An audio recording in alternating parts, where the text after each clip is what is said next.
우리는 주로 눈에 보이는 어려움 때문에 실제로 우리를 어렵게 하는 것이 무엇인지, 정말 그것이 무엇인지 깨닫지 못할 때가 많이 있습니다. 우리가 이제 신앙을 가진 후에도 우리에게 여러 가지 어려움이 닥칠 때에 우리는 굉장히 힘들어하죠.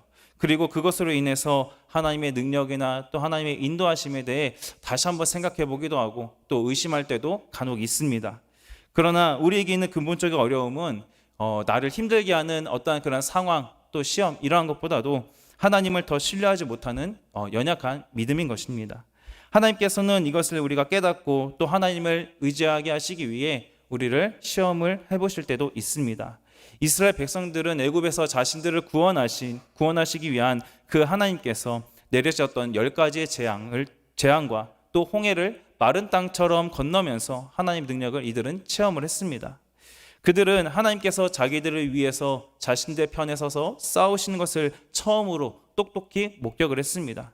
또 자기들을 앞장서서 인도하던 그 구름 기둥이 뒤쪽으로 옮겨지는 사건도 있었습니다. 그래서 그 구름 기둥이 뒤쪽으로 옮겨진 이유가 이스라엘 백성들을 쫓아오던 그 애굽의 병사들을 막기 위한 것이었죠. 그래서 이스라엘 진과 애굽 진 사이에 구름 기둥이 서게 되었을 때 어떤 현상이 일어났냐면 애굽 쪽에는 구름과 흑암이 있었고 이스라엘 쪽에는 밤인데도 밝았다라고 말씀하고 있습니다. 우리 출애굽기 14장 19절에서 20절 말씀인데요. 같이 한번 읽겠습니다. 이스라엘 진 앞에 가던 하나님의 사자가 그들의 뒤로 옮겨가매 구름 기둥도 앞에서 그 뒤로 옮겨 애굽 진과 이스라엘 진 사이에 이르러 서니 저쪽에는 구름과 흑암이 있고 이쪽에는 밤이 밝음으로 밤새도록 저쪽이 이쪽에 가까이 못하였더라. 아멘. 이 사건 역시 이스라엘 백성들이 10가지의 재앙을 체험한 이후에 하나님께서 구원하시는 장면을 한 번 더 보게 된 그러한 사건입니다. 그리고 그 강한 애국 군대가 바다에서 빠져서 완전히 수장되는 것을 보게 되었죠. 하나님의 도우시는 그 손길을 통해 구원받은 그들은 이어서 새 노래로 하나님의 구원하심과 그분의 위대하심을 찬양했습니다. 그러나 이 구원의 사건을 겪고 또 하나님을 높여 찬양한 이후에 그들은 사흘 만에 다시 이전의 모습으로 되돌아갑니다. 하나님의 엄청난 능력을 목격했음에도 불구하고 그들은 다시 하나님의 능력을 의심하는 자들이 된 것이죠. 이스라엘 백성들은 잠시 하나님의 인도하심에 순종하고 또 하나님을 신뢰한 것 같았습니다. 그러나 얼마 가지 않아서 그들의 믿음 또 인내심은 다시 0이 되고 말았던 것이죠. 정말 바뀌고 치료되어야 하는 것, 정말 바뀌어야 하는 것은 다른 것이 아니라 바로 이스라엘 백성들의 또 우리의 마음입니다. 하나님을 너무 쉽게 의심하고 불순종하고 또 그 마음을 바꾸는 것이 정말 어려운 일인 것이죠. 구원받은 이스라엘 백성들은 하나님 앞에 분명히 찬양을 드렸습니다. 이스라엘 백성들은 하나님께서 자기들을 위해 친히 싸우신 것과 또 그 어마어마했던 두려웠던 그 애국 군대가 자기들의 눈앞에서 수장되는 것을 보고 하나님을 더 신뢰하고 분명히 모세를 더 따르게 되었었죠. 그래서 하나님께서는 이 이스라엘 백성들을 그 이후에 광야를 이끄시는 가운데 이들을 잠시 시험을 하십니다. 이스라엘 백성들이 받은 이 시험은 하나님만 의지하고 또 광야에서 물 없이 사흘을 걸어가는 것이었습니다. 이스라엘 백성들은 사흘이라는 그 시간 동안 3일 동안 뜨거운 광야에서 물을 마시지 못했기 때문에 굉장히 예민해져 있었습니다. 먼저 하나님은 이스라엘 백성들을 수르 광야로 인도하셨는데요. 우리 22절 말씀 같이 한번 읽겠습니다. 모세가 홍해에서 이스라엘을 인도하며 그들이 나와서 수르 광야로 들어가서 거기서 사흘을 걸었으나 물을 얻지 못하고. 아멘. 수르 광야는 시내산으로 가는 중간에 있는 지역입니다. 이스라엘 백성들은 하나님께서 왜 자신들을 지금 이곳으로 이끄시는지, 왜 이런 길로 인도하시는지 전혀 이해를 하지 못했겠죠. 그런데 여기에서 그들에게 문제는 바로 지금 그들에게 직면해 있는 문제는 물을 얻지 못한 채 사흘길을 걸었다라는 것이었습니다. 이스라엘 백성들도 처음에는 분명히 하나님의 그 엄청난 기적들을 보고 믿음으로 걸어갔을 겁니다. 그런데 하루가 지나고 이틀이 지나도 자신들의 목마름은 채워지지 않았습니다. 그리고 사흘이 되었을 때 그들에게 다른 것은 필요 없었던 것이죠. 탄 듯한 그들의 목마름을 해결해 줄 시원한 물이 필요했을 뿐입니다. 이스라엘 백성들은 그들에게 당장 목마름이 해결되지 않으니까 더 지쳐만 갔고, 또 하나님이 그들에게 보여주셨던 구원의 기적, 그 하나님의 엄청난 능력은 생각이 나지 않았습니다. 목이 마르고 지친 상태에서 계속 광야길을 걷다 보니 그들 마음이 계속 점점 이제 다시 부정적으로 바뀌게 된 거죠. 그런 상태에서 중간에 이제 마라의 쓴물을 만나게 됩니다. 그런데 그들이 겨우 물을 찾았다고 생각하고 마셔봤던 그 마라의 물은 너무 써서 도저히 사람도 동물도 마실 수가 없는 그런 물이었습니다. 23절 말씀 우리 같이 한번 읽겠습니다.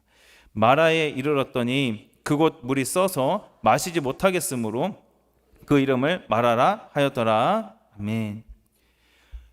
하나님께서 이 이스라엘 백성들을 마라로 인도를 하셨습니다. 그렇지만 이 이스라엘 백성들이 가야 하는 최종 목적지는 이들이 가야 하는 목적지는 마라가 아니었습니다. 이 이스라엘 백성들은 마라가 아니라 마라를 거쳐서 엘림이라는 곳까지 가야 했습니다. 엘림이 그들이 가야 했던 중간 목적지였던 거죠. 그러니까 지금 다시 말하면 마라는 어떤 곳이라는 겁니까? 마라는 목적지인 엘림까지 가는 데 있어서 잠시 거쳐가는 곳이었다라는 겁니다. 심지어 엘림은 마라에서 많이 떨어지지 않은 곳에, 얼마 되지 않은 곳에 있었습니다. 마라의 물을 마신 이스라엘 백성들은 너무나도 써서 마시지 못하니까, 그래서 자신들의 목마름을 해결하지 못하니까 우리가 무엇을 마실 수 있을까 하면서 모세를 원망하기 시작합니다. 24절 말씀 이렇게 말씀하죠. 백성이 모세에게 원망하여 이르되 우리가 무엇을 마실까 하매. 이스라엘 백성들은 하나님께서 친히 내리신 그 시험에 실패를 하고 말았습니다. 이 10가지 재앙과 홍해를 가르고 또 애국 군대를 전멸시키는 하나님의 능력을 봤음에도 불구하고 그 상황 속에서 지금 하나님께 원망과 불평을 쏟습니다. 사람의 마음은 참 너무 간사한 것 같습니다. 큰 기적을 보고 분명히 그들은 하나님이 어떠한 분이신지 경험을 했음에도 불구하고 지금 당장 해결되지 않는 목마름 때문에 모세를 원망하고 있습니다. 우리가 스스로 생각해 볼 때에 우리에게도 혹시 이런 모습이 있지 않은지 우리는 생각을 해봐야 합니다. 우리에게 당장 닥친 어려움과 또 큰 일들이 해결이 되었을 때에 우리는 하나님을 찬양합니다.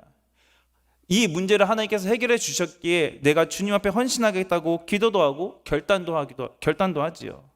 기쁨이 넘치고 하나님이 주신 은혜가 충만합니다.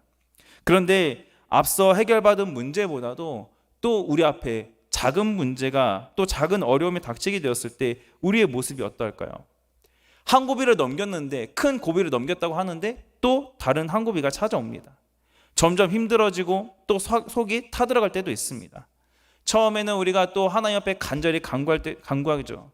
근데 시간이 점점 지나고 이 문제가 내가 원하는 대로 빨리 해결이 되지 않으니까, 시원하게 해결이 되지 않으면 결국 불안과 염려, 초조가 찾아오게 된다는 겁니다.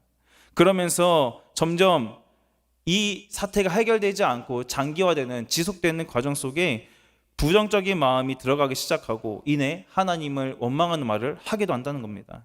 이것은 우리의 인간의 본성을 보여주는 것이죠. 사람은 타락한 이후로 지금까지 하나님을 거역하는 그 죄의 본성을 가지고 살아갑니다. 이스라엘 백성들이 수많은 기적을 겪고도 단번에 하나님을 잠시 변했다가 다시 돌아왔던 것처럼 사람은 마찬가지라는 사실입니다. 예수님의 그 십자가를 믿고 구원받아 성령을 받았음에도 불구하고 주님의 말씀대로 살고자 하는 그 은혜의 순간을 우리가 거부하는 순간이 분명히 있다는 겁니다. 그런 순간에 우리가 어떠한 마음이어야 합니까? 그런 부정적인 마음이 들고 또 하나님을 멀리하고자 하는, 또 하나님을 원망하려고 하는 그런 마음이 들 때에 나를 인도하신 하나님이 나를 지금까지 인도하신 그 하나님의 은혜를 내가 기억하고 이 시험 역시 이 순간 역시 하나님 붙들고 의지하면 내가 능히 이길 수 있고 당연히 통과할 수 있겠구나, 이런 마음이 하나님께서 우리에게 원하시는 마음이라는 겁니다. 하나님께서는 이것을 깨닫게 하시기 위해 이 이스라엘 백성들을 수르 광야로 이끄셨던 것이죠. 그런데 안타깝게도 이 이스라엘 백성들에게는 변한 것이 없었다라는 겁니다. 많은 기적을 직접 눈으로 봤음에도 전혀 변하지 않았죠. 이스라엘 백성들에게 진정으로 필요한 것은 기적, 그리고 당장 눈앞에서 지금 타는 듯한 목마름을 해결하는 것이 아니라 하나님을 의지하는 믿음, 그 주님을 신뢰하는 것이 더 필요했다는 겁니다. 우리가 하나님의 놀라운 구원을 말씀을 통해서 경험하고 또 그 하나님 앞에 감사하며 찬양을 드렸다고 해서 다 된 것이 아닙니다. 그 이유가 더 중요하다는 것이죠. 어려움이 해결되고 또 이어지는 그 삶에서 내가 앞으로 하나님에 대해 어떠한 믿음으로 살아가는지가 더 중요합니다.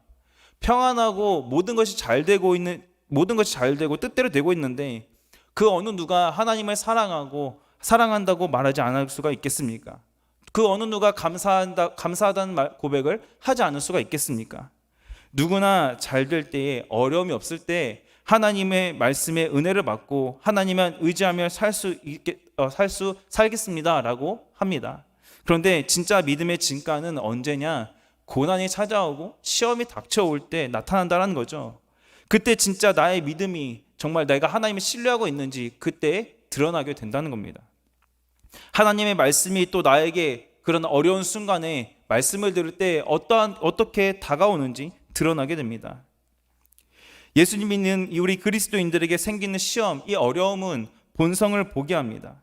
이러한 고난에 처하면 하나님을 붙들기보다 당장 어떻게 해야 할지 갈피를 잡지 못하고 지금 해결하고자 하는 눈앞의 해결책을 찾기에 급급하다라는 거죠. 이스라엘 백성들처럼 찾습니다. 내가 무엇을 마셔야 할까? 무엇을 먹어야 될까? 어떻게 살아야 될까? 지금 내 앞에 있는 이 어려움은 도대체 어떻게 해결하지? 이런 인생의 직면한 절박한 문제로 이러한 문제 때문에 믿음이 한순간에 무너져 내릴 수 있다는 겁니다. 이스라엘 백성들은 하나님이 주신 이 시험에 결국 실패하고 말았습니다. 하나님의 그 시험은 절대로 쉬운 것은 아니었습니다. 하지만 통과하기에 불가능한 것 역시 아니었다는 거죠.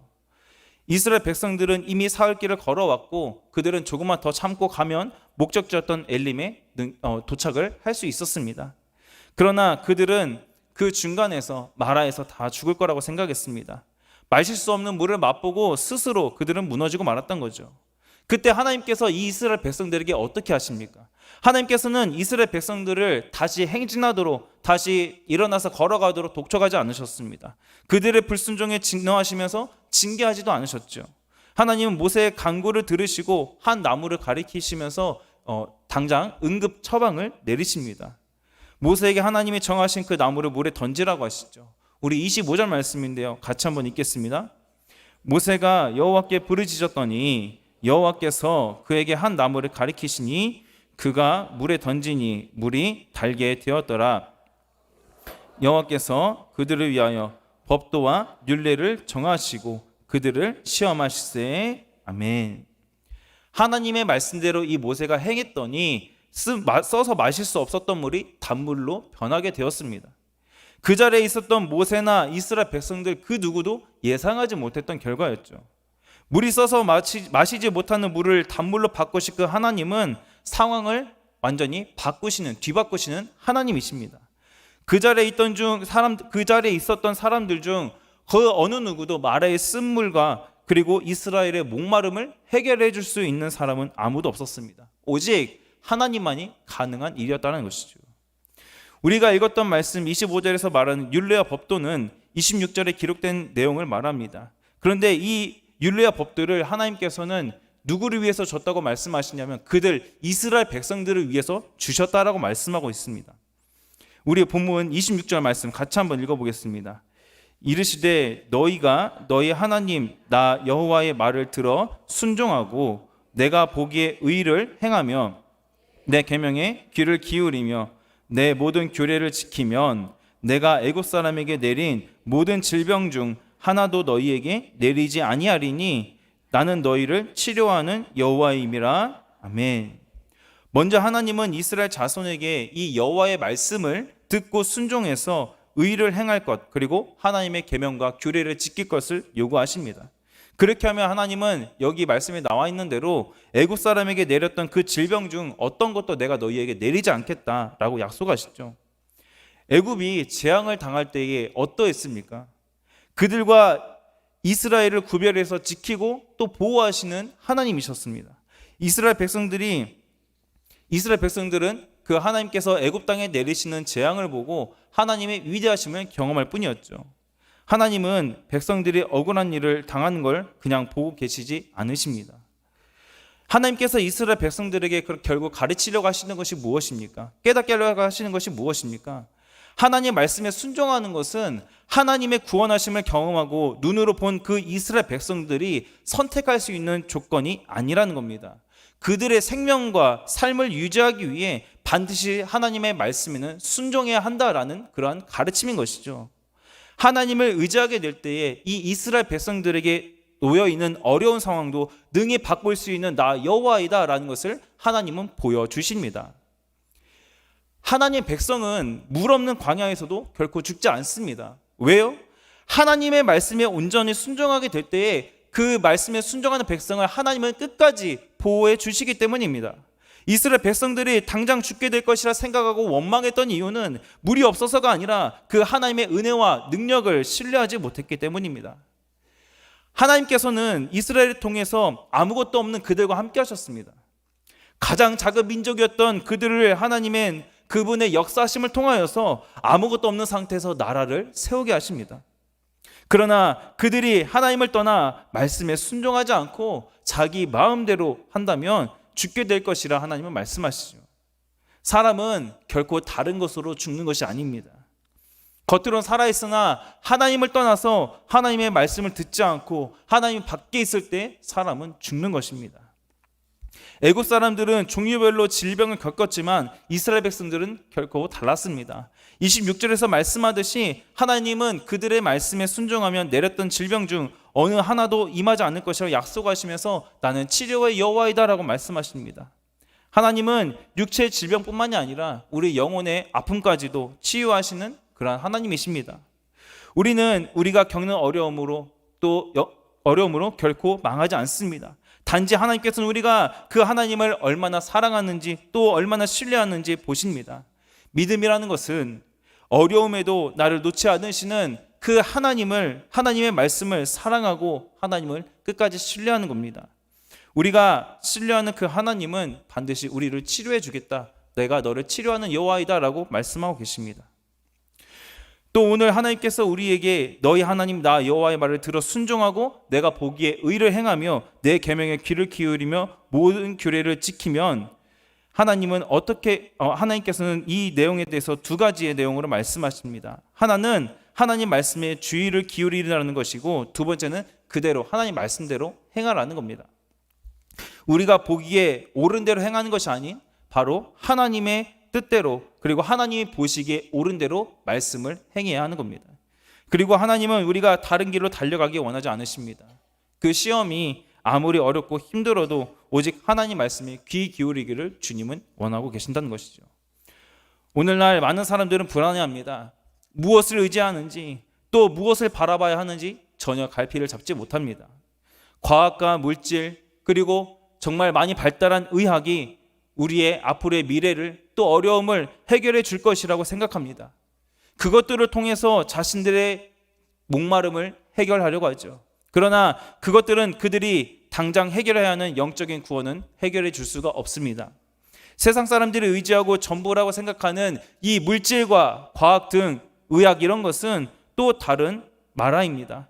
과학과 물질 의학은 그저 하나님의 영광을 나타내는 데 사용되는 도구이지 영원한 해결책이 아니라는 것이죠. 결국 우리는 무엇을 의지합니까? 하나님의 말씀을 의지해야 한다는 것입니다. 곧 말씀 대신 예수님 앞으로 나와야 한다는 것이죠. 하나님의 손길이 닿으면 목먹는 물이 먹을 수 있는 물로 바뀌게 됩니다. 시험에 넘어지던 인생이 주님을 붙들면 다시 일어서게 되고 그 인생은 반드시 승리하는 인생으로 바뀌게 된다는 것입니다. 사랑하는 여러분, 하나님 말씀에 순종하는 저와 여러분이 되기를 간절히 소망합니다. 하나님 말씀에 순종하게 될 때에 우리 안에 영원히 솟아나는 생수 되시는 그 예수님께서 우리 안에 있는 어려움 모든 것들을 해결해 주시고 특별히 영적인 갈급함을 주님이 해결해 주실 것입니다. 우리가 영원히 목마르지 않게 하신 그 하나님의 말씀을 더 사모하고 가까이 하는 우리가 되기를 바랍니다. 그렇게 될 때에 아까도 말씀드렸듯이 아무리 어려운 시험을 만난다 할지라도 사람은 결코 그것 때문에 무너지거나 죽지 않게 됩니다. 자기 힘으로 살려 하지 않고 하나님만 의지하는 사람은 절대로 망하지 않습니다. 하나님의 인도하심을 따라 살아가는 사람은 어떤 시험과 위험에도 안전합니다. 하나님이 마라에서 이 이스라엘 백성들의 목마름을 해결해 주시고 이들을 결국 어디로 인도하십니까? 샘물이 12개나 있고 종려나무가 70그루나 있었던 엘림으로 하나님은 결국 이들을 인도하십니다.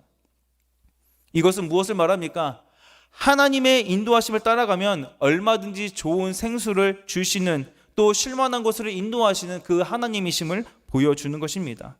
평안한 쉼을 얻게 하신다는 거죠. 치료하시는 그 하나님께서 이스라엘 백성들을 세심하게 돌보시고 또 살펴주십니다. 이스라엘 백성들은 하나님의 인도하심을 따라 그 하나님께서 주신, 그들에게 주신 규례 또 말씀을 배우며 하나님 백성으로 살아가는 훈련을 하기 시작합니다. 이것을 증명하는 것이 바로 하나님께서 이스라엘 백성들에게 내리신 궁극적인 허락하신 시험이라는 것이죠. 우리도 그렇습니다. 남들에게 말하지 못하는, 주님과 나만 알고 심지어 가족도 모르는 절박한 문제, 시험이 있을 수 있습니다. 나를 평안하지 못하게 하는 어려움이 있을 수 있죠. 다른 사람들 앞에서 나는 예수님을 믿는 자로서, 하나님을 섬기는 자로서 분명히 믿음을 증명해야 될 때가 있습니다. 사랑하는 성도 여러분, 당장 눈앞에 보이는 시험만 보는 것이 아니라 시험이라는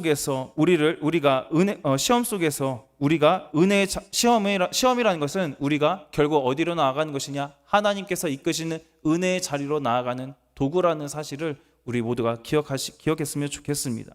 어떤 어려운 순간에, 어려운 때에 한순간에 무너져 내리는 그런 연약한 믿음이 아니라 어떤 어려움이 와도, 시험이 와도 주님의 말씀을 붙들고 나를 지금까지 인도하시고 살리시고 붙드신 그 주님을 의지함으로 능히 이기는 강건한 믿음이 될 수 있기를 주님의 이름으로 간절히 축복합니다. 말씀 정리하겠습니다. 한 고비를 넘기면 또 다른 어려움이 올 수 있습니다. 어떤 시험이 나를 어렵게 만든다 할지라도 우리를 보호하시는 그 하나님의 손길은 늘 함께하고 계십니다. 하나님의 인도하심을 따라가는 인생, 하나님의 말씀 붙드는 인생이 가장 복된 인생인 줄로 믿습니다. 시험이 아무리 힘들게 할지라도 말씀에 순종하고 그 주님을 의지함으로 모든 시험을 주님 안에서 넉넉히 이기며 풍성한 생명의 자리로 우리를 인도하시는 그 주님만 의지할 수 있는 저와 여러분이 되기를, 그래서 주님 앞에 영광 돌리는 복된 인생이 되기를 주님의 이름으로 간절히 소망합니다.